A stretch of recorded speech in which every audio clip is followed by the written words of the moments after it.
Good afternoon, everyone, especially for those of you I see, actually just one of you who traveled with us on this most recent trip, Humera. Hope you got some rest over the weekend. I don't see anyone else. Matt's not here. Hope you got some rest over the weekend. And looks like your colleagues who were on that trip did not show up today. So anyway, I don't have any opening statements. So Humera, you want to start us? Yeah, sure. So on Rafah, Matt, Israeli delegation is not coming here. How will the U.S. be able to present its alternative proposals to Israel since they're not going to be here this week? So I saw the statement from the government of Israel. I would say it was a bit surprising and unfortunate. The UN Security Council resolution that passed today, from which the United States abstained, there were issues issues with which we had concerns related to that resolution. The fact that it did not condemn Hamas's terrorist attacks of October 7th. That's why we didn't vote for it. But the reason we didn't veto it is because there were also things in that resolution that were consistent with our long-term position. Most importantly, that there should be a ceasefire and that there should be a release of hostages, which is what we understood also to be the government of Israel's position. So it is a bit surprising and unfortunate that they're not going to apparently attend these meetings because, as you heard the secretary say in Tel Aviv on Friday after he met with Prime Minister Netanyahu and other members of the Israeli government, we believe that, number one, a full-scale invasion of Rafah would be a mistake. It would be a mistake not just because of the civilian harm that it would cause, which would be immense. There are somewhere around 1.4 million people in Rafah now, and the government of Israel has not presented a credible plan to evacuate those people to other areas and take care of them once they were moved. But also, and this was, I think, an important thing that the secretary said, we also think that this type of invasion would weaken Israel's security. It would make Israel less safe, not more safe. It would undermine its standing in the world. So we are ready to present to them plans that we believe would achieve their legitimate goal, which is the defeat of Hamas, but would do so in a way that does not cause undue civilian harm and does not weaken Israel's overall security. So we will look forward to continuing to have those discussions with them. But I mean, do you have a plan right now, like when that would happen? Would that be over the phone? Would Secretary Blinken go? Would you try to, and also, has there been any communication with the Israeli government at high level following this decision? So a few things in order. So first of all, we started these discussions with them last week in Tel Aviv. As you know, the secretary discussed the potential invasion of Rafah with Prime Minister Netanyahu and the War Cabinet in Tel Aviv and laid out our very serious concerns. Defense Minister Gallant is here today. He'll be meeting with the secretary in a little over 2 hours, and I would expect that will be the subject of conversations in that meeting. And I understand he has a meeting with other officials in the government over the course of today and tomorrow. So we will have those discussions there. And then I am sure we will find other ways to make our concerns known to the government of Israel at very senior levels, but I don't have anything to announce with respect to that today. And then with respect to your final question, so we have had ongoing communications with officials from the Israeli government about this UN Security Council resolution going back multiple days, going back to last week. And we had talked about different versions. As you may recall, there was a different draft that was put forward first that called for a permanent ceasefire, which is not something that we supported. We want, as you know, want to see an immediate ceasefire, but linked to hostages, and then we want to build that into something more enduring. So we had been in close contact with them about this resolution. And as I said, we believe this resolution is consistent with our policy on this matter and consistent with what we believe to be the government of Israel's policy. So we have had conversations with them over the last 24 hours, and I'm sure those will continue. Yeah, just a couple of other things. Just to be sure, so will Secretary discuss with Defense Minister Gallant the alternatives that United States was going to no? That will not be the main. I am sure that it will come up to some extent, but we do not have a detailed presentation along those lines planned for this meeting today. Okay, and I hope you don't call this a hypothetical. This is now very much a high possibility that everybody has the sense that whatever happens, regardless of you presenting alternative options or not, Israel will just go ahead with this offensive the way it sees it appropriate. They have said this publicly. Actually, Prime Minister Netanyahu said it on the day that Secretary Blinken, we were there on Friday, we will go alone if need be. So what is the United States going to try to stop it if that would be the case? So I think I would answer that by saying we will make clear to them what the Secretary made clear on Friday, which is that we believe this type of full-scale invasion would be a mistake. It would be a mistake not just because of the extraordinary impact it would have on the somewhere around 1.4 million civilians who are in Rafah now, but it would also be a mistake because it would harm Israel's overall security. We think there is a better way to do it that would accomplish, as I said, what is a very legitimate national security goal of Israel's, which is to defeat the Hamas battalions that remain in Rafah. So we will continue to make that case to them. I expect that we will have other ways to do so over the coming days, but I would not want to make any predictions about what will come after that. So, Matt. last week when you guys presented your resolution at the UN, there were complaints from people who said that it delinked the ceasefire from the release of hostages. And U.S. officials were rather vociferous in saying that that is not the case. However, what you guys abstained on today does appear to delink them. Is that your understanding of? So we don't believe it delinks them. You see in the same paragraph, the resolution calling for both a ceasefire and the release of hostages. It's not the exact language that we would have put forward, obviously, because the language that we would put forward is the language that we did put forward last week, but it is language that is consistent with our policy to call for both a ceasefire and the release of hostages, and that's why we did not exercise a veto today. As I said, we did have concerns about the lack of other provisions in the resolution, but as it pertains to a ceasefire and the release of hostages, both the things that we called for were there in the resolution. The other provisions you're referring to, is there something more than just a condemnation of Hamas? That is that is our Or were they plural? That is our chief objection. I'll refer to the Okay, UN but the ambassador abstention for means any- that for any you're okay with it, you're willing to go along with it. And so what do you expect now to happen as a result of the passage of this resolution? So I Do think you expect that Israel is going to announce a ceasefire? I do not. It's And that, so. do you expect that Hamas is going to release hostages? So I'm glad you mentioned that, because one of the things that we have objected to for some time is that most of the people that call for a ceasefire, we believe, are calling for Israel to unilaterally stop operations and not calling for Hamas to agree to a ceasefire where they would release hostages. Well, I think it goes both ways, doesn't it? It could, but so the wait. But the resolution today is a non-binding resolution. But Okay, we so do what's the think- point? Well, Why did could ask that. did you abstain? Why didn't you veto?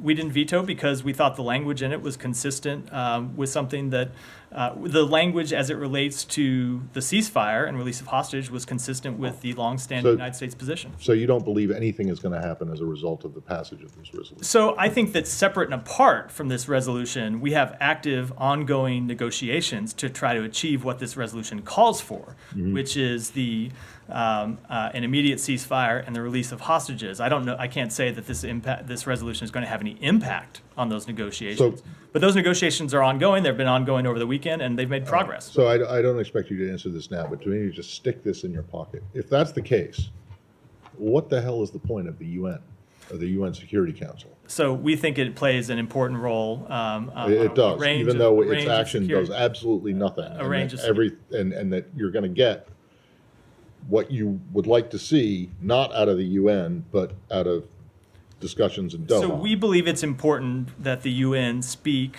and the UN Security Council speak on matters of international security. It's why we've been engaged in this process. It's why we thought we were going to have a successful vote on Friday that Russia and China unfortunately and quite cynically vetoed. But I do believe that ultimately, if we are able to achieve a ceasefire and the release of hostages, is going to come not through a UN process, but through the process with which we've been engaged, yes, in Doha. Thank you. Yeah. Just to put it in other words, I mean, do you expect, not just Israel, but Hamas, do you expect compliance with this resolution? You mentioned it's non-binding. Is it your expectation that Israel would actually, and Hamas for that matter, would actually say, okay, look, here's a ceasefire in the month of Ramadan? So I don't think you're going to see Hamas complying with any United Nations Security Council resolution. But do you want them to? But I would say, as I said, it's a non-binding resolution, but We do believe that the ceasefire and release of hostages that the resolution calls for is not only the United States' position, but has been Israel's position. This is what Israel has been trying to achieve through these negotiations. So I would hope that we could get to that agreement through these negotiations, and I would hope we get that in the near future. I mean, just to put it one more way, I mean, if the fighting continues, I mean, on both sides, is that, again, saying it's non-binding, but is that a violation of the Security Council? Again, it's a non-binding resolution, and I would defer to international lawyers to speak in detail to that question. Yeah, go ahead. UNRWA chief said yesterday that Israel told him that they will no longer allow UNRWA convoys to enter northern Gaza. I mean, if we add to this that there are so many incidents where Israeli fired on people queuing for aid in northern Gaza, do you still believe, or is it still the U.S. assessment that Israel is not using food or assistance as a tool of war? So we have not made an assessment or drawn the conclusion that they are in violation of international humanitarian law when it comes to the provision of humanitarian assistance into Gaza. That said, we do believe there is very much more that they can do to let humanitarian assistance go in, both through Kerem Shalom and Rafah, and also through the new 96 gate that opened up week before last to allow convoys to move directly into the north without having to transit the somewhat perilous route inside Gaza. So we do believe that there is more that they can do, probably more that they can do. And I should say it's not just with respect to UNRWA, but with respect to other UN agencies that are operating and providing humanitarian assistance to Palestinians in Gaza today. The budget deal that was passed in the Congress also prevent the United States government from funding UNRWA. And we've been asked about this here in this, asking you on this podium before, and you said that you don't want to talk about something that didn't happen, but now it seems that it's happening. What is your plan to give aid to Gaza now that you cannot deal with UNRWA? So first of all, I should make very clear that we're going to comply with the law. And you've heard me speak about the fact that we had to prepare for the possibility that this might become law, because it's something that you've seen members of Congress propose, and you've seen it in a bill that had previously passed the United States Senate. So we have been working to identify alternatives to provide humanitarian assistance to UNRWA. UNRWA will continue its work. There are other countries that are funding UNRWA. There are other countries that have lifted their pauses on funding of UNRWA over the past few weeks, and we expect that their important work will go forward. As for the United States, we still will provide humanitarian assistance to the Palestinian people. That is our commitment. It's something that we have done for decades, and it's something that we will continue to do. And so we have had a process ongoing to identify how we can best deliver that funding and that assistance outside of UNRWA, if Congress did take the step that it has now taken. And I expect you'll see us move along in that process over the coming weeks and months. But UNRWA is not now the only humanitarian provider that's operating in Gaza. We've seen, for example, the World Food Program that has run some of these convoys that have moved up inside Israel and crossed into northern Gaza through the 96 gate. So we'll look to work with WFP and other programs, UNICEF perhaps, on ways to get the humanitarian assistance that we can provide, that we can fund, into the people who need it. One last question, Matt. I'm seeking if you have any comment about the video that Al Jazeera broadcast on Friday about Israeli drone attacking Palestinian five men with drone missiles. I don't know if you see the video or not, but clearly in the video, at least from the way that we see it, they were unarmed, they look civilians, and they were targeted numerous times by rockets from a drone. So I've seen the video. I'm not able to offer an assessment as to the identity of the individuals in the video or any of the circumstances surrounding it, but it is something that we've asked the Israelis for more information about. Said. Thank you. A couple of follow-ups. Now, you were saying, I think in response to Humaira, you will share with the Israelis ways to target Hamas without having a full invasion. Is that what you said, sir? Yes, we made that clear for some time. All right, you made that very clear. Does that mean that the United States will actually go into combat against Hamas? No, that is not at all what that means. What does that mean? It means that we will provide advice to Israel about ways that they can accomplish their legitimate objective, which is to defeat the remaining Hamas battalions that are operating in Rafah, but without a full-scale invasion that would lead to mass humanitarian suffering. But we have been very clear that there will be no U.S. combat troops on the ground. And that would be also, in the sharing of intelligence and things of that nature. Those are conversations we're going to have practica- privately. Hold on. With the government of Israel, I'm certainly not going to read them out here. All right, I have a couple of questions to you on the resolution. Now, does this resolution have any practical future?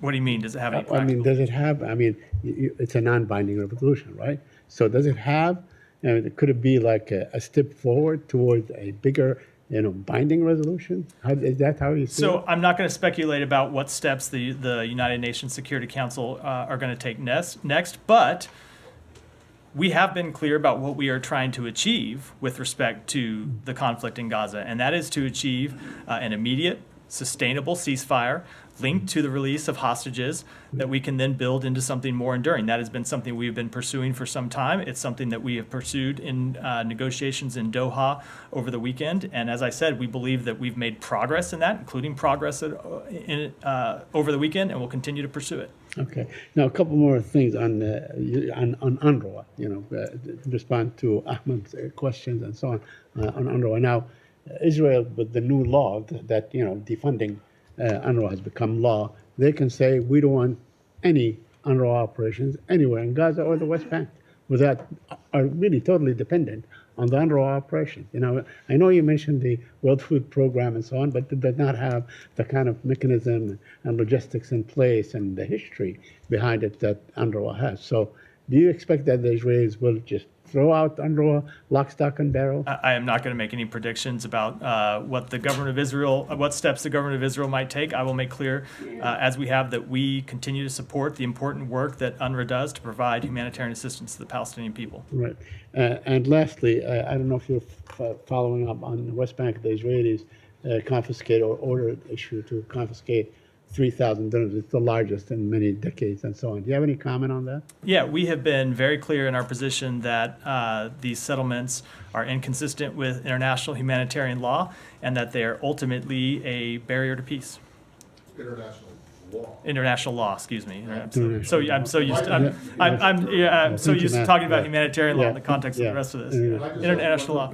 Extremely briefly, did you see this report about some Israeli general saying that he had been told by a State Department official that there was incontrovertible evidence that IDF troops had raped Palestinian women? I did see that report. It is not accurate. What does that mean? My understanding of the meeting is that you had a State Department official who said in these meetings what we have said consistently publicly, which is that Israel must thoroughly and transparently investigate credible allegations of wrongdoing and ensure accountability for any abuses and violations. That's what this official said, which is what we've said publicly. You've heard me say from this podium many times. Nothing more. To pick up another aspect of Gaza, the issue of NSM 20. Could we discuss that in terms of what the communication has been so far with Israel? There's the deadline, of course, over the weekend. Has Israel presented assurances, if you want to call it that, and what's the U.S. response? Yeah, so there was a deadline actually yesterday for us to receive assurances from all 7 countries, not just Israel, but all 7 countries to whom the United States provides defense articles and are in active conflict. There's a separate provision of the memo that provides a separate timeline. I think it's 6 months for countries to whom we provide defense articles but are not in active conflict. But for these 7 countries, which are Colombia, Iraq, Israel, Kenya, Nigeria, Somalia, and Ukraine, we have received written assurances that are required in the memo. In each case, these assurances were made by a credible high-level official in the partner government who has the ability and authority to make decisions and commitments about the issues at the heart of the assurances. And the next step, as provided in the National Security Memorandum, is that we will be compiling a report and issuing it to Congress by May 8th. Okay, so so the credible assurances. I know you say not just Israel, but all of these countries involved. I mean, obviously, there's a lot of interest in Israel and a lot of what's happening in Gaza. Yeah. So it's the understanding of the United States that what Israel's doing, it's credible in terms of their assurances about U.S. weapons. Yeah. So first of all, I should be clear that these assurances are prospective, but of course our view on them is informed by our ongoing assessments of Israel's conduct in the war in Gaza. So we have had ongoing assessments about their compliance with international humanitarian law. I've spoke to them from this podium before. We have the CHURG process that is examining specific incidents. We have not found them to be in violation of international humanitarian law, either when it comes to the conduct of the war or when it comes to the provision of humanitarian assistance. So we view their assurances through that ongoing work that we have done. And I should make clear, those ongoing assessments are not something that started because of the National Security Memorandum, and they're not something that stopped because we got these assurances from Israel yesterday. They will be ongoing. When we get credible reports or credible allegations of misconduct, we look at them through the process that we have ongoing, and ultimately we will make the appropriate conclusions. And to the extent that we are able to do so in the report that's due on May 8th, they will be provided to Congress through that report. Sorry, you said all 7 countries had submitted? All 7, yeah. I mean, you yourself have discussed the civilian casualties, the civilian toll there in Gaza. So, I mean, is that consistent with it? I mean, so you think that even though there's a civilian toll, that the that the use of U.S. weapons, that there are credible assurances that have been given there, is that not inconsistent at all to say that? So they have given us assurances. I would say when it comes to finding a violation of international humanitarian law, that requires a fact-intensive analysis of relevant factors related to international humanitarian law. So you've heard me speak to this before. If you're to assess whether a particular strike is in compliance with international humanitarian law, you have to know who was the target of the strike. You have to know what steps they took to minimize civilian harm. You have to know to what extent they were successful. And so we have ongoing processes to look at those things. And those were processes that started before this memorandum was signed by the president. There were processes that were ongoing before we received these assurances, and they're processes that will continue to be ongoing. But as of yet, we have not made a conclusion that Israel is in violation of international humanitarian law. Yeah. Do you have this response from 11 NGOs saying that Israel is in breach of the National Security Memorandum, does that feed in at all to the U.S. assessment? Is the U.S. listening to NGOs that have had experience or on-ground experience in Gaza? So we welcome reports. We welcome credible information from NGOs or anyone else who has credible allegations about potential violations of international humanitarian law. And we would urge NGOs or anyone else to submit them to the United States government, to submit them to the State Department, and it's part of what we will look at in our ongoing assessments. Anything else on Gaza before I move on? Jani, I know you're not asking about Gaza. Go ahead. All right, go ahead. I'll come back to you. Following up on the UN Security Council resolution, you said that it's non-binding, but some others are also arguing that it is binding, like several other UN Security Council resolutions. Has there been any, is there any ongoing discussion about this at the UN between the US representatives and others? And also, I remember it was last November, the UN Security Council also adopted a resolution calling for extended and urgent humanitarian pauses and corridors in Gaza, which was binding and which was rejected by Israel, like several other UN Security Council resolutions in the past. So will the US encourage Israel to comply with UN resolutions and international law if Israel is not above the law? So with respect to the first resolution, it is our interpretation of this resolution that it is non-binding. And for any detail on that, I would refer you to the office of our ambassador to the United Nations, who can, of course, speak in more detail of how we reached that conclusion. With respect to the other resolution, of course, we always expect all of our partner nations to comply with international law, and I'll leave it at that. Gaza. Go ahead, Michelle. What will the Secretary discuss this afternoon with the Israeli Defense Minister? So it will be a continuation of the discussions that we had on Friday in Israel when the Secretary met with the Israeli War Cabinet. Defense Minister Gallant was in those meetings where we talked about our concerns about Rafah. We talked about the need to increase the level of humanitarian assistance making into Gaza and make sure that that increase in assistance is sustained. And then I'm sure that the Defense Minister will have other things on his mind and we'll have a readout of the meeting afterwards. In a video statement that he made in front of the White House, Minister Gallant has said, "We have no moral right to stop the war until we return all the abductees to their homes. Stopping the war in Gaza before a clear decision is made endangers Israel's security and may bring us closer to war from the north."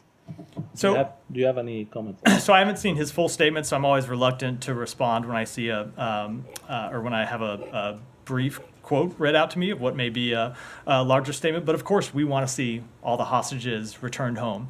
That has been something we have tried to achieve from the beginning. And of course, it was the negotiations that led to the first pause in which the United States was an active player that secured the release of over 100 hostages. And the United States has been actively engaged, including this weekend, to try to secure the release of every remaining hostage. And we will not let up on that goal.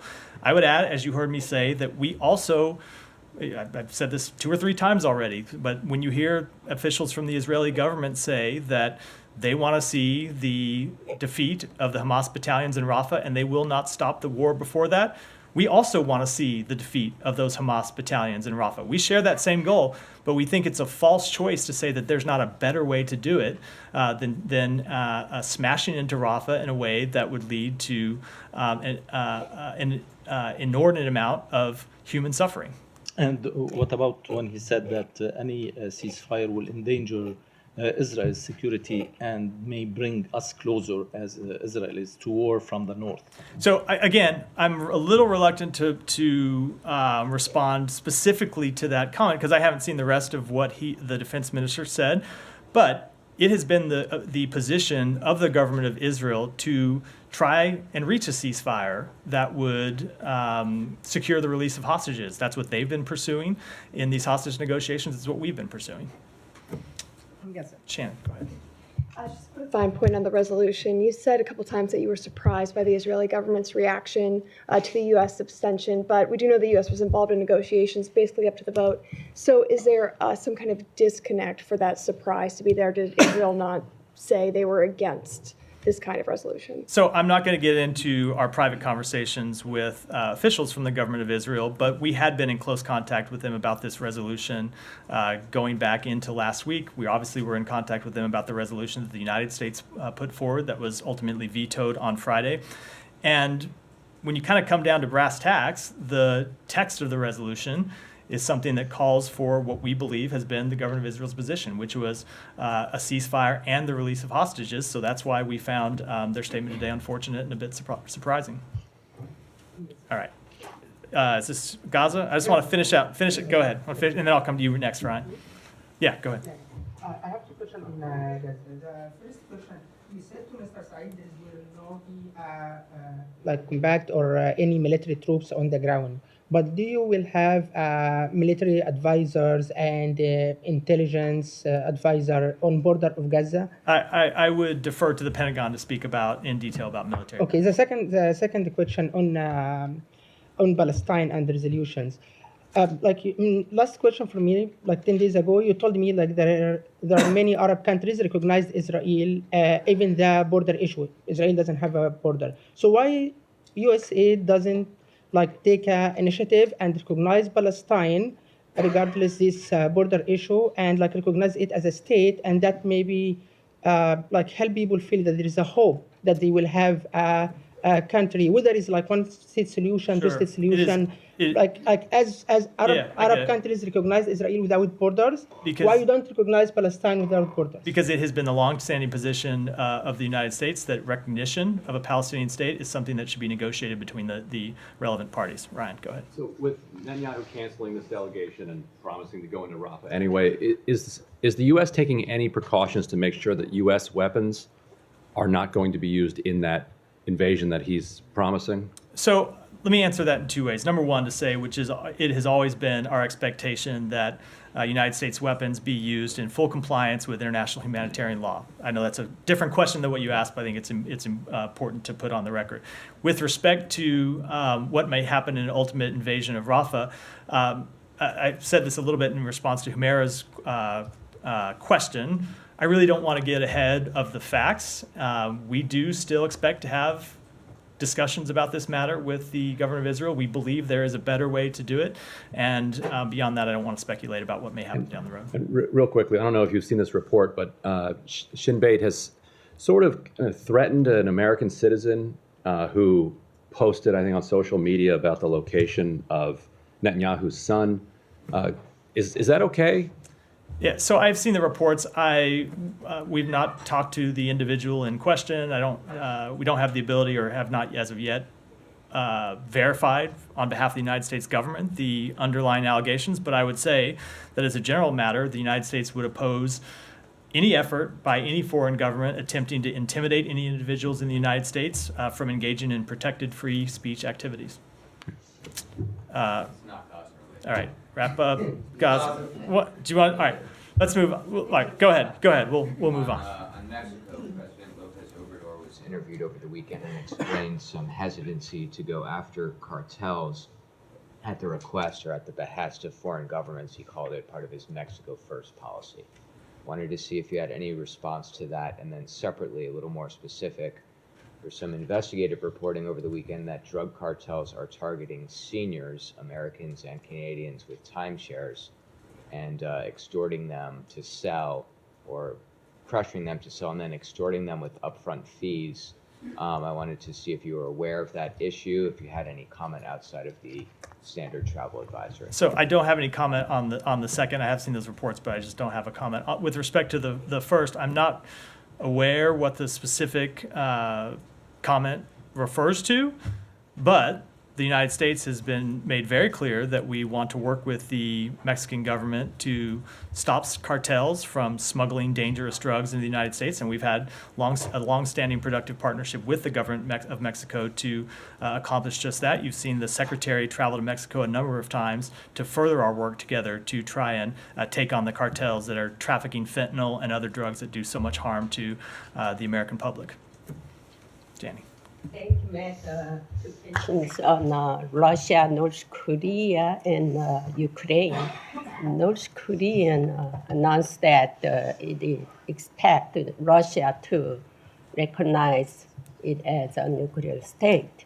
And Russia's Kremlin said that the escalation of tensions on the Korean Peninsula was due to United States deterrence power. He also said that Russia would guarantee a nuclear umbrella to North Korea. So if Russia alone guarantees North Korea's nuclear weapons, do you think North Korea will be recognized as a nuclear state? So I will say what we have said before, but that is we are committed to the complete and total denuclearization of the Korean Peninsula. And of course, we continue to remain concerned about the growing and burgeoning partnership between the Russian government and North Korea. On Ukraine, Russia used a large number of North Korean ballistic missiles against Ukraine. However, Ukraine government announced that defective North Korean-made weapons. How does the U.S. assess North Koreans' weapons? Do you have any confirmed this? I don't have any particular assessment to offer from here. Go ahead, Alex. Thank you, Matt. Welcome back. A couple of questions on Russia, Ukraine, staying on Moscow first. Friday attack. Kremlin continues to try to pin the blame on Ukraine without any evidence, and Putin's ambassador to Washington has denied the fact that the U.S. has tipped off prior to the attack. Can you please walk us through some of the? I'm sorry. What was the? There was a tip-off from the U.S. He denied that there was any tip-off from Washington. Can you please walk us through some of your communications with the Russians in the run-up to last Friday? And what do you know? When did you know it? And how did you communicate?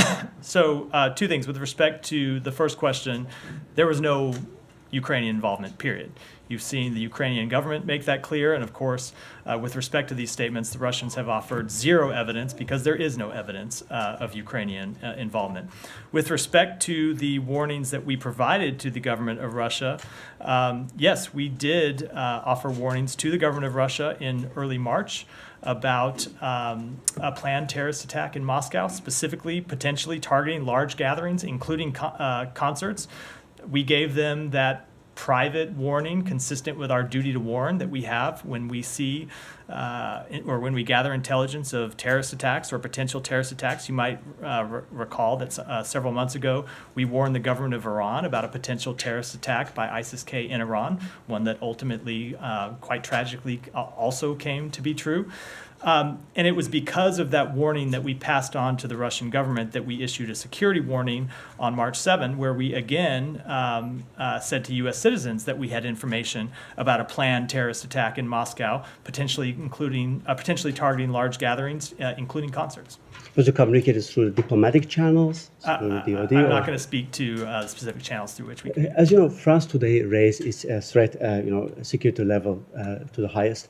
Is there any concern on your end that U.S. interests, U.S. companies, diplomats might be under increasing danger abroad in Europe in this case? Look, we always encourage United States companies operating overseas to be vigilant to threats in their area, and we issue security alerts in various countries around the world, but I don't have any updates to offer today. And back to Ukraine, heavy bombardments we have seen during the past 5 days in a row. What is your reading of Putin's motivation at this very moment? Is it maybe because he is, encouraged by the fact that Ukraine has a shortage of air defense? I think Vladimir Putin's motives have not changed. He wants to conquer Ukraine and subjugate the Ukrainian people. He's made very clear that his motivations haven't changed, and you've seen him publicly reference just in the past 10 days or so that he has no interest in negotiating with Ukraine right now because he's seen the ammunitions shortages that they are suffering. So from the perspective of this administration, it only highlights the need for the United States Congress to pass the president's supplemental funding request and provide Ukraine with the weapons it needs to defend itself against Russia's aggression. I'll get one more if you want. Let me go. That's 3 Alex, and we've gone around a lot. Please come back to me if you. I'm not making any promises. Go ahead. The government says that for the third time already, a Russian cruise missile flew through the Polish airspace. And the Russian ambassador was called in, and he just refused to show up. Do you have any response to that? And did you have any contacts with the Polish authorities regarding that incident? We have been in close communication with the Polish authorities about this matter, and we have said to them privately what I will reiterate publicly from this podium, which is our commitment to NATO and the security of our NATO allies, which of course includes Poland, is ironclad and it will not waver. So would Poland be within its right to, strike it down next time? I'm just not going to speak on behalf of decisions made by a foreign country. Go ahead. Thank you, Matt. In 30 days, the Iraqi Prime Minister will be here in Washington, D.C. and the Iraqi Foreign Minister, Decent Salman, is scheduled to meet Secretary Blinken. What the Iraqi officials says that they are saying that we are in negotiation with the U.S. government in post-U.S. coalition forces to defeat ISIS relations with the U.S. Is there any discussion with the Iraqi government about the post-U.S.-led coalition forces in Iraq? I don't want to get into our private conversations. We do have the meeting with the foreign minister coming up, and we will have a readout of that meeting afterwards. And have you got any understanding with the Iraqi government, especially about the HMC meetings? What about the future and the evolution of your forces in Iraq? I just don't have any announcements with respect to meetings. Mary. Talked about relationship with Poland, right? Yeah. You called it ironclad. So how would you characterize the relationship with Israel right now? Is that ironclad as well? We have a close relationship with the government of Israel. They are a major non-NATO ally of ours. It's why you've seen us in such close communication with them. The Secretary's been to Israel 7 times now since October 7th. There are things there are broad areas on which we agree. The defeat of Hamas is one of them. A commitment to Israel's security is another. And then there are, of course, areas where we have disagreements. Do you think there was any negative impact after, the disagreements have been piling up, but today we saw Israel threatening to do something if U.S. policy wouldn't change or if U.S. wouldn't act in a certain way that it wants. And U.S. didn't act that way, and they followed through on their threat. And right now, a conversation that Washington thought was important is not happening.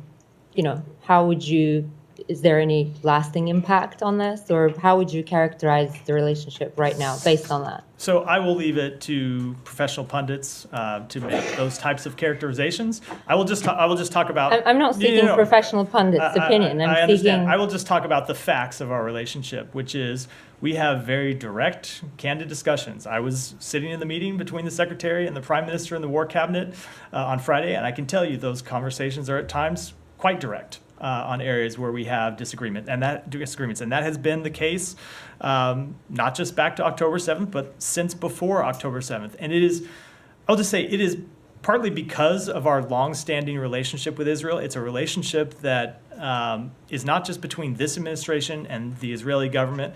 It is a relationship that goes back between multiple governments and administrations on both in the United States and Israel. It's a relationship between the American people and the Israeli people, and so.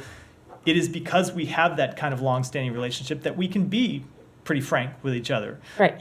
We don't make threats to them. We don't expect them to make threats to us. We have direct, honest conversations about areas where we disagree, and of course, honest conversations when we agree. Right. You said you'd expect to present the alternatives for Rafah at some point. I mean, is the U.S. determined to present them no matter what? I guess what I'm trying to understand is, do you think Israel is genuinely willing to hear them out?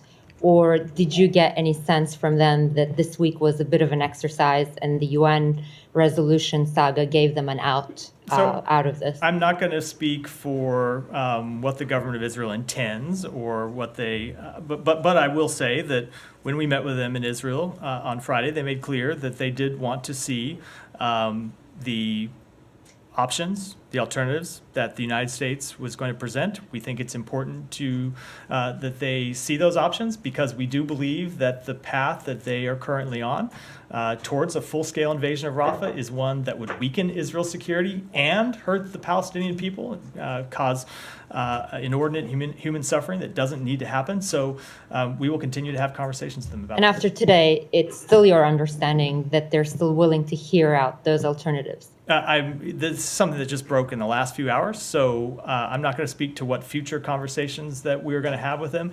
But we talk to the government of Israel every day at different levels. The Secretary has conversations with officials in the Israeli government. Our ambassador is in and out of the Israeli government all the time, talking about things that they want from us and oftentimes presenting things that we want them to do. And I do expect that those conversations will continue on multiple levels between our government and theirs about multiple topics, including a potential invasion of Rafah. Sean. Completely different topic. Senegal. The election results, after quite a bit of controversy on it, the outgoing President Sall, has congratulated the opposition candidate, Mr. Faye, on this. Do you have a reaction? Is it a happy ending? Is it democracy triumphing? So we congratulate the people of Senegal on their enthusiastic participation in yesterday's well-run election. We look forward to congratulating Senegal's new president once the results are official. And we note that both domestic and international observers have characterized Election Day as predominantly peaceful, and that election officials, polling staff, party agents, and security forces were generally professional. The commitment of the Senegalese people to the democratic process is part of the foundation of our deep friendship and strong bilateral ties. So yes, when you asked the question about are we pleased with how this has proceeded. Look, you had several months ago, a month ago, 6 weeks, I don't remember the exact timing, potential suspension of elections. We made very clear that we wanted to see elections take place as soon as possible. And you saw ultimately the courts in Senegal make that clear, and we're pleased that those elections have proceeded. Nick, I call on you with some trepidation. Whenever someone leaves the room and then comes back to ask a question, I get worried what's coming at me. But go ahead. I hope I don't regret this. Afghanistan, and it's a little old. There's a SIGAR report that said of the $2.9 billion that the UN has provided to Afghanistan since the U.S. withdrawal there, some of that, including U.S. taxpayer money, has gone into Taliban-controlled banks. Are you familiar with that report and what's being done to prevent stuff like that from happening? So let me take that question and get back with you. I've seen the report. I'm sure there's more we have to say about it, but let me just take it back and get you a complete answer. Go ahead. Yeah. Thank you very much. In light of the Moscow attack, does the United States have any plans to boost security cooperation with Moscow No, obviously, I think. So when it comes to the attack, a few things. Number one, you saw the secretary in a statement that he issued on Saturday express his deep condolences on behalf of the United States to the loss of life and the suffering by the Russian people. Number two, if we have intelligence in the future, like the intelligence we had with respect to this attack, we will of course make it available to the Russian government because we don't want to see terrorist attacks be successful anywhere in the world. We don't want to see the Russian people suffer.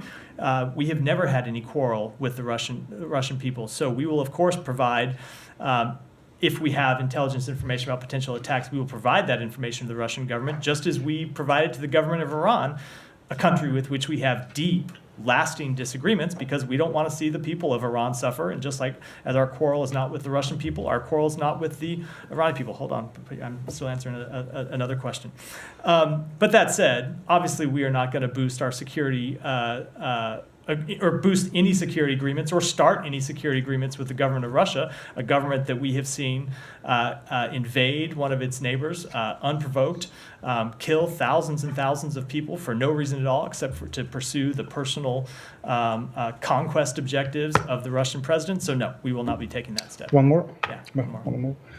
As you probably know, Vladimir Zelensky's presidential term expires on May 20th, and there is no election on the horizon. Will Zelensky still be the legitimate president of Ukraine for you past May 20th? So ultimately, these are questions for the Ukrainian people to decide. We want to see presidential elections and all elections in Ukraine, but we recognize that it's a difficult thing to conduct in the middle of the war. This isn't a question that's unique to Ukraine. It's a question that pertains to any country that has in the middle of a war, especially when you don't just have the question of soldiers on the front lines being able to vote. You have the question of how you deal with these occupied territories where the Russian military is occupying Ukrainian land and would prevent Ukrainian citizens from making their voices heard in the election. So it's a very difficult issue to work through, and ultimately it's a decision for the Ukrainian people to make. Go ahead. No. Thank you. Thank you. There is a fear among Palestinians that the new planned seaport will be built by U.S. Army, will be used as a U.S. military base, and also will be used to displace Palestinians from Gaza to other countries, and also indicate that Rafah will be attacked because the aid, it's much easier to bring it through the Egyptian borders, not from the port. So two things. One, with respect to the pier that the U.S. military is constructing, it is for one purpose and one purpose only, and that is to facilitate the delivery of humanitarian assistance. It is not to displace the Palestinian people. It is not to facilitate the arrival of U.S. troops in Gaza. The president has made clear that there will not be U.S. troops deployed to Gaza. It is just to deliver much-needed humanitarian assistance. The second point I would make is what you've heard from the president to the secretary on down to little old me, and that is that the provision of humanitarian assistance through that port is the same as the provision of humanitarian assistance that we're providing through airdrops. It is meant to supplement, not replace the delivery of humanitarian assistance through Rafah, but also through Kerem Shalom and through the 96th gate that Israel has recently opened to provide humanitarian assistance directly to the north. Those cannot be turned off. They have to be not just kept open, but they have to be increased and sustained. So, because ultimately that is the best way to deliver humanitarian assistance, but the other options we're pursuing are to supplement that assistance. And also not to take the gas in Gaza. Not to what? The gas in Gaza, in the Sea of Gaza. I'm not sure to what you're... The gas. The gas, yes. No, the gas. Of course not. It has nothing to do with that. Okay, the other question, please. Is it logic to cut off the fund for the UNRWA, regarding to UNRWA, even if there is 12 employees, they are cooperate with Hamas in October 7th. There is more than 30,000 served employees in UNRWA. So is it logic to cut off the fund because this reason? Unless there is another reason to get rid of UNRWA and to release or to get rid of the refugees issues? So we have made clear that we support the work that UNRWA does. We paused our funding because of the very serious allegations that UNRWA found credible. It's not just that Israel found them credible, it's that UNRWA did. But as it pertains, I think you're probably referring to the action that the United States Congress took. We ultimately will follow the law because that's our duty to do so. All right, we'll take one more up front and then we'll wrap for today. Can you give an update on the number of evacuees from Haiti and on the helicopter lifts, and whether you anticipate any more charter flights to be going from Cap Haitian? Sure. So we have 3 flights, helicopter flights leaving today. We have 4 that are planned for tomorrow. We have facilitated the safe departure of over 340 U.S. citizens out of Haiti since March 17th. That includes approximately 250 U.S. citizens who have departed Port-au-Prince, and another 100 that have departed through Cap Haitian. We continue to pursue to explore other alternatives to evacuate American citizens from Haiti, but I don't have anything further to announce today. With that, we'll wrap. Thanks, everyone.